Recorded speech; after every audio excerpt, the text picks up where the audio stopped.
उत्तराखंड के बाद हिमाचल और हरियाणा में भी बदल सकते हैं मुख्यमंत्री। अपने अलोकप्रिय मुख्यमंत्रियों के कारण बीजेपी नहीं झेलना चाहती है चुनाव में नुकसान।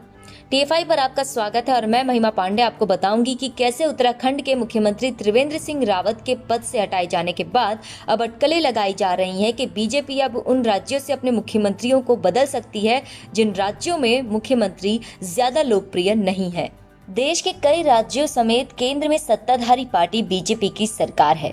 पार्टी के कुछ मुख्यमंत्री तो लोकप्रिय हैं, लेकिन कुछ की अलोकप्रियता इतनी ज्यादा है कि पार्टी को उनकी छवि के कारण नुकसान उठाना पड़ता है। झारखंड के पूर्व मुख्यमंत्री और बीजेपी नेता रघुबर दास की छवि भी कुछ ऐसी ही थी और इसके कारण बीजेपी को झारखंड के विधानसभा चुनाव में नुकसान भी हुआ था।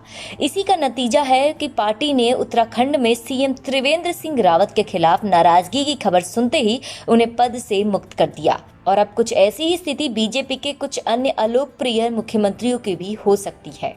उत्तराखंड के त्रिवेंद्र सिंह रावत को लेकर भाजपा के विधायक ही नाराज थे। सभी का कहना था कि रावत पार्टी को विधानसभा चुनाव में अपनी अलोकप्रियता के कारण नुकसान पहुंचा सकते हैं। ऐसे में बीजेपी ने भी परिस्थितियों के कारण आनन फानन में त्रिवेंद्र सिंह रावत को हटाकर पार्टी के वरिष्ठ नेता तीरथ सिंह रावत को मुख्यमंत्री बना दिया। साफ है कि पार्टी उत्तराखंड के अगले साल होने वाले विधानसभा चुनाव को लेकर संवेदनशील हो गई है और अब संकेत ये है कि पार्टी अपने कई अन्य मुख्यमंत्रियों को लेकर भी कुछ कड़े फैसले ले सकती है। भाजपा के सबसे खराब प्रदर्शन करने वाले मुख्यमंत्रियों की बात करें तो हिमाचल प्रदेश के सीएम जयराम ठाकुर का नाम शीर्ष स्तर पर आता है। करिश्माई छवि की कमी के चलते राज्य में वहां के ही बीजेपी नेता सीएम से नाराज हैं। ऐसे में उनकी कुर्सी त्रिवेंद्र सिंह रावत के जाने के बाद खतरे में आ सकती है।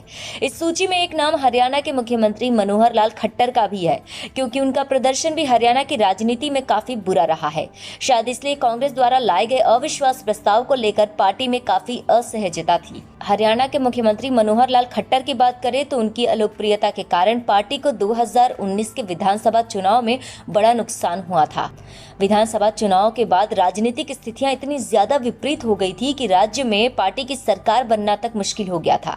ऐसे में बीजेपी आलाकमान के सूझबूझ के कारण राज्य में जेजेपी से गठबंधन कर एनडीए की सरकार बनाई गई।